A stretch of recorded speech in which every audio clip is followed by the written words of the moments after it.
Enslavement to time, barriers to total perception. We live in time, from childhood to death. We chase it, fear it, measure it, save it, waste it, and eventually lose ourselves in it. Everywhere we look, humanity is running. Running to succeed, running to arrive, running to become. And while we are busy chasing the next moment, we fail to see the present one. Perhaps the greatest barrier to understanding reality completely is not ignorance. It is our enslavement to time.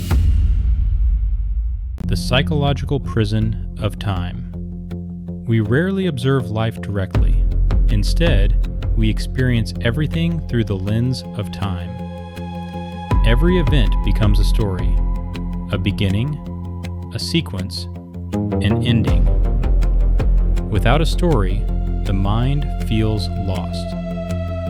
We are so addicted to sequences and progression that even when none exists, we create one artificially. Consider election results. The winners are already mathematically decided while votes are being counted. Yet results are shown gradually, moment by moment, as if candidates are racing in real time. The excitement, the anxiety, the emotional drama, all emerge from our fascination with unfolding time. Human beings are deeply conditioned to experience reality as movement toward something, and this conditioning silently controls our lives. The endless hurry. Most people do not simply want success. They want success quickly. Not merely health, but rapid transformation. Not merely wealth, but instant wealth. Not merely achievement, but early achievement. The modern world profits from this impatience. Lose weight in 7 days. Get rich faster. Learn quicker. Grow instantly. Entire industries survive because human beings cannot tolerate slowness. Even luxury is sold through speed. A car is no longer admired for comfort or beauty, but for how fast it reaches 60 miles per hour.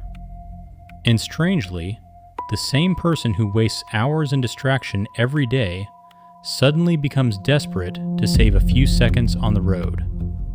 Why? Because psychologically, speed gives the illusion of progress. But in chasing speed, we stop perceiving life. Life as a never-ending race. From the beginning of life, we are trained to run. In school, we want college quickly. In college, we want jobs quickly. In careers, we want promotions quickly. After decades of work, we want retirement quickly. Life becomes a race from one station to another. But notice something carefully. When we arrive somewhere, we never truly arrive. The mind immediately creates another destination, another goal, another future, another race against time. And so we continue running until death. Time and the fragmentation of perception. To perceive completely, one must see clearly. But the mind rarely observes directly.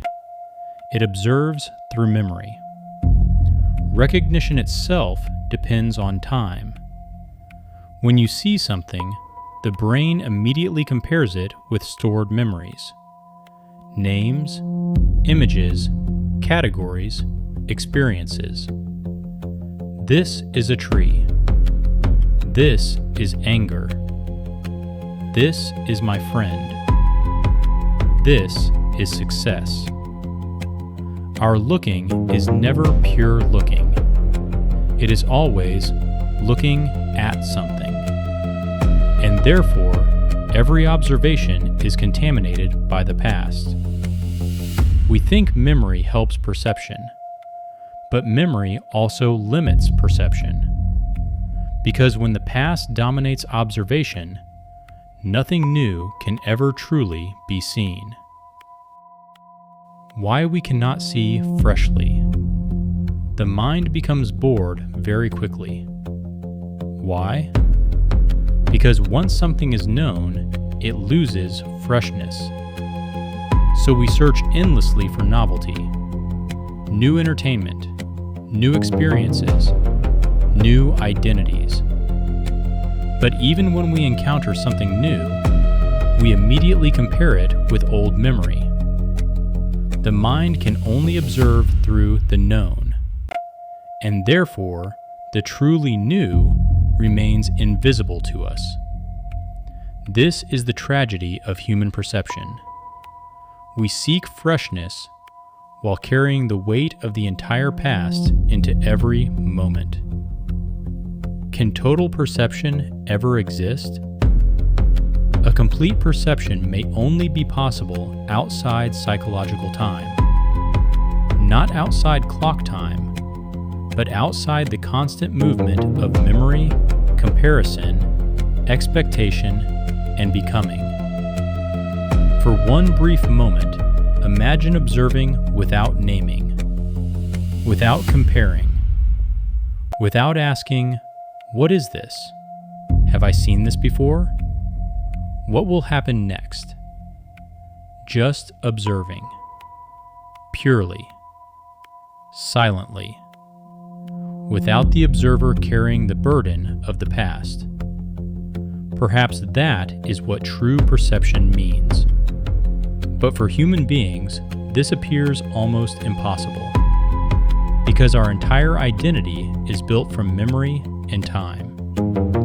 We know ourselves through stories, through experiences, through continuity. To drop time psychologically feels almost like death itself. And yet, unless the mind learns to stop running, stop comparing, stop chasing, reality may never be seen completely. Unless the time ends.